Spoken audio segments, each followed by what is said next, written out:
চতুর্থ শ্রেণী আমার বাংলা বইয়ের পার্ট ৬ দোয়েল পাখি এই গল্পের প্রশ্ন উত্তরগুলো আমরা এখন আলোচনা করব। ক, দোয়েল পাখি কোথায় দেখা যায়? উত্তর, বাংলাদেশের প্রায় সব জায়গায় দোয়েল পাখি দেখা যায়।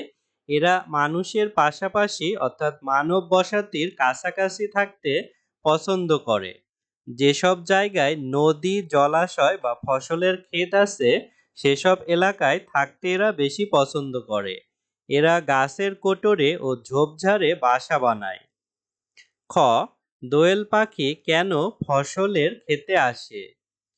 উত্তর, দোয়েল পাখি সাধারণত পোকামাকড় ও কীটপতঙ্গ খেয়ে বেঁচে থাকে।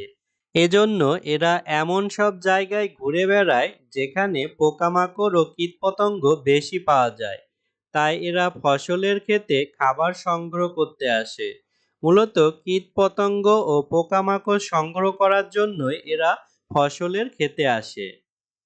গ, দোয়েল পাখি কখন বাসা বানায়? উত্তর, দোয়েল পাখি ডিম দেওয়ার আগে বাসা বানায়। এপ্রিল থেকে জুলাই মাসের মধ্যে স্ত্রী দোয়েল ডিম পাড়ে। দোয়েল পাখি মানব বসতির কাছাকাছি থাকতে পছন্দ করে।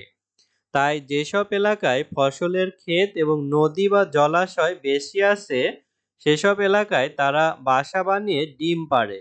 এছাড়া দোয়েল পাখি গাছের কোটরে ও ঝোপঝাড়েও বাসা বানায়। ঘ, দোয়েল পাখি কিভাবে মানুষকে মুগ্ধ করে? উত্তর, দোয়েল পাখি খুব ভোরে কিংবা বিকাল বেলায় গান গায়। দোয়েল পাখির সুর খুব মিষ্টি। এই মিষ্টি মোলায়েম সুরে গান গেয়ে দোয়েল পাখি মানুষকে মুগ্ধ করে। উমো, পাখি কেন দিনে দিনে কমে যাচ্ছে? উত্তর, নানা কারণে দিনে দিনে পাখি কমে যাচ্ছে।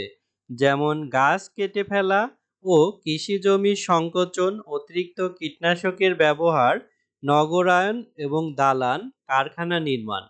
এছাড়া জলাভূমি ভরাট করে পাখির বসবাসের উপযোগী প্রাকৃতিক পরিবেশ নষ্ট করা, পাখি ধরা, শিকার করার কারণে পাখির সংখ্যা দিন দিন কমে যাচ্ছে।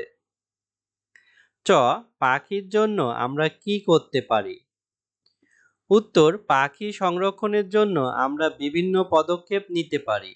বৃক্ষজাতীয় উদ্ভিদ রোপণ, বিনা কারণে বড় গাছ না কাটা, বারান্দা এবং বেলকনিতে পাখির জন্য খাবার ও পানির ব্যবস্থা করতে পারি। এছাড়া পাখির ডিম ও বাসা না ভেঙে ফেলার মাধ্যমেও আমরা পাখিদের জন্য নিরাপদ ও সুন্দর পরিবেশ তৈরি করতে পারি।